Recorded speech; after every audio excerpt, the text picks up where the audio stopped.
What it is, squad, what it is, OS family. We back again for our market review and analysis for the next week. Recap and analysis.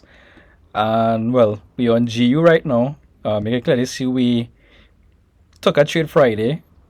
I didn't close it. I just wanted to see how it is be to hold a trade over the weekend and see how market open and whatnot and whatnot. This is the account. I actually started over the $25,000 account, and it didn't take me long to get it back up to this level. The takeaway is the bigger lot sizes, is it? I mean, entries and stuff still at what we normally look for and everything, nothing can change. Just taking a bigger size, 5 lots, it hitting targets in terms of profitability way faster. Yes, you still have to anticipate the days you do lose. You get some big losses. With the 120, yeah, that's normal, and a big loss. But could we just make back that fast? But you see, we lose like 500 because with the bigger lot size, with the 15 pip stop loss, that's still a decent amount of money in line, 750 to make 2 grand. But you see, up a certain amount, I have the buffer. So when I lose, I'm getting it back pretty fast, plus more. So I'm not really concerned about the losses that much. You see, we get to take out bigger portions. So that is just something I keep it in mind. And yeah, so hopping straight into it here on the dollar index. Gonna clean up our charts and look at where we anticipate price to trade towards. You can clearly see again we're trading at a premium on the index. I'm gonna just get the chart clean so we can look at it from a very neutral standpoint. I keep in the red line that says it's a premium because that is actually important, and I keep in this yellow line here for the draw on the liquidity I expect. This was last week price action basically here. This Tuesday was the high of the week. I want to keep this line here as a draw for next week. I want to see price trade up into here, and I want to see how it react when it get up into here. And this was the last week high, and this is the original draw anticipate price I want to get to if it break out of the range, because there's the swing high and there's the high it made on the 3rd, and we started to see a lot of struggle coming into the market. I thought price would have tried to get into here and closing this gap. That is what my prediction was, but we saw after it broke these relative equal highs here with this immediate swing high on the weekly chart, and then the relative highs. Right now we're trading for the highs, so that's been for the year, and the pullback is reasonable. We in the 4th quarter, and this is a reasonable pullback here, so I could see a correction move coming in. We had a breaker structure on the daily chart on the downside here, this area, and then we had a failure swing on the high. So I'm looking to see if this is just a pullback to try to go up and test the high, but I believe that might come in later on. But this is an important area for me. I was checking here to see if this week wanted to go up higher, but it failed after breaking the structure here. It failed on the swing on the upside. We have, this is an important area here also. If you go on the forward chart, we have a lot of wicks inside of here, and the forward fair value gap, it needs to, for me, it needs to have some closes, like close candle here, full body candles here now, so I can anticipate lower prices coming into next week, because we had to have a close at the bottom here to make it a balanced price range from a daily chart perspective. So with that being said, and the fact that we traded at a premium for the year, and if we look back at when we first created, whenever we create a premium, we have a correction. Then we fail to go up, we went lower down here, then we break these highs, and these highs. So when we break these highs here, we had a pullback, went up higher, break these highs, slight pullback, went up higher, break through with momentum to create the high for the year. So a pullback was anticipated, right? So to capitalize on that pullback, on the weakness that the dollar index showing for the correctional moves, we'll be a little bullish for foreign, right? Until we get some more clarity. The draw for the dollar index could just be, we have a daily fair value gap here. Let's see, we traded on the lower end. We have a middle candle here. We have a swing high for money weekly chart. We have a weekly fair value gap right underneath this swing low. We have a daily swing low here. Or yeah, swing, it's relative equal low here. So I could anticipate some correction coming in. And I'm gonna see how price, if price would want to close in this weekly fair value gap underneath the liquidity, a discounted fair value gap, weekly fair value gap, and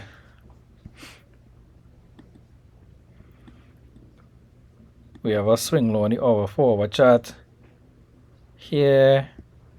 So we'll see if prices want to come into here on the downside move. All right, so we're expecting some discounted prices coming in on the dollar index. So with that being said, we're expecting some premium prices on, I'll start with EU first, on the foreign currency. We saw that EU reached the lowest has been for the year, and now we have some up moves. Clear up here.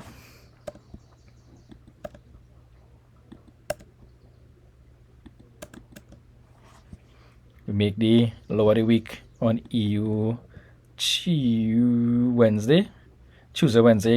Wednesday take Tuesday low, and Tuesday, Thursday just make the leg up to contest these highs up here as the draw, the daily, as the daily draw. Directionally weekly chart going in.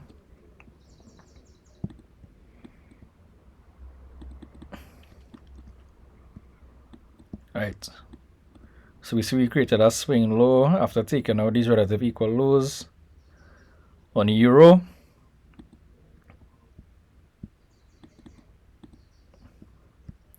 So the low hanging fruit objective would be this high here.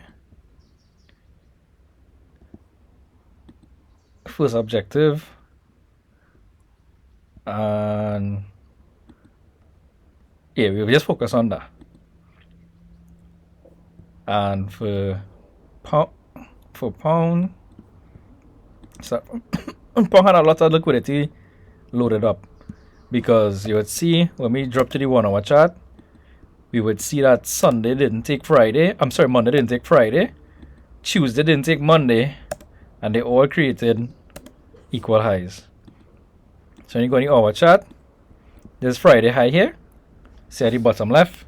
Then we have Monday high, we have Tuesday high, we have Wednesday high. Thursday came all the way down here. This was Thursday high. This was Thursday high and Friday high. So you could see that we have a whole buy side liquidity pool on the upside here, just nesting above there, and there's a target that I want to aim for on the upside move.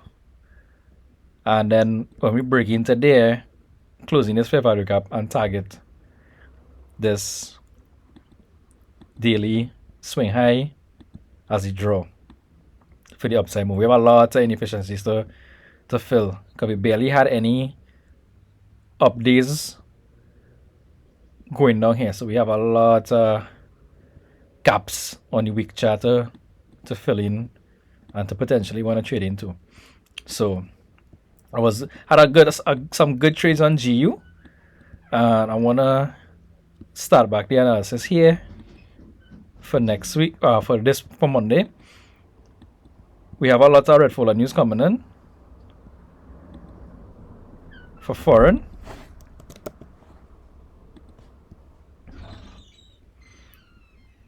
Monday we are no news, but we see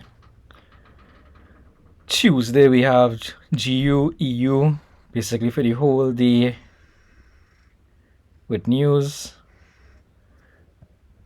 Then Wednesday, nothing much, but we have Fed chair for 4. And I'm gonna look at anything with Fed or CPI. Nah. So you know we're moving normal. We moving, yeah, we know we're handling it for this week here. We bullish, so we're looking to buy in any low prices. We have a manipulation coming in at 2, so we can anticipate, well, 2 on Tuesday, so we can see what Monday do. We're looking to get our trade in Monday, where we can anticipate an area of interest. I'm going to D charts for our, all right, so we have our upside draw.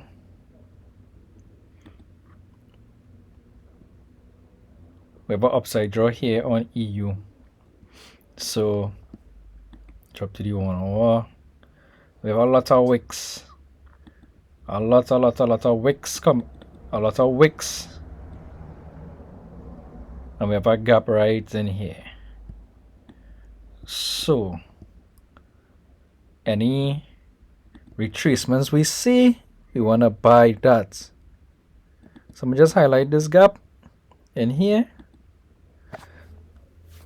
And I'm looking for a swing low on the 1 hour. Alright, we have a swing low here.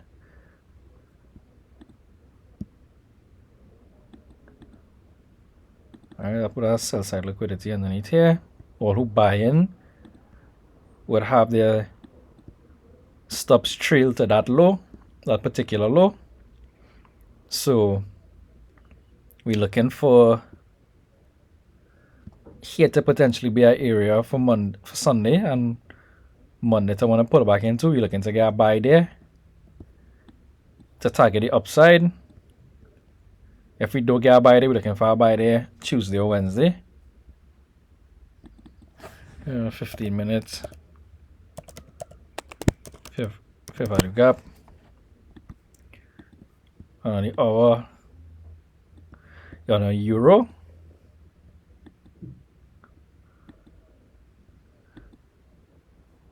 Alright, looking for the most recent swing low, this one right here. And we have a gap underneath here. I'm not too sure if this will get filled. This could be a forward breakaway gap.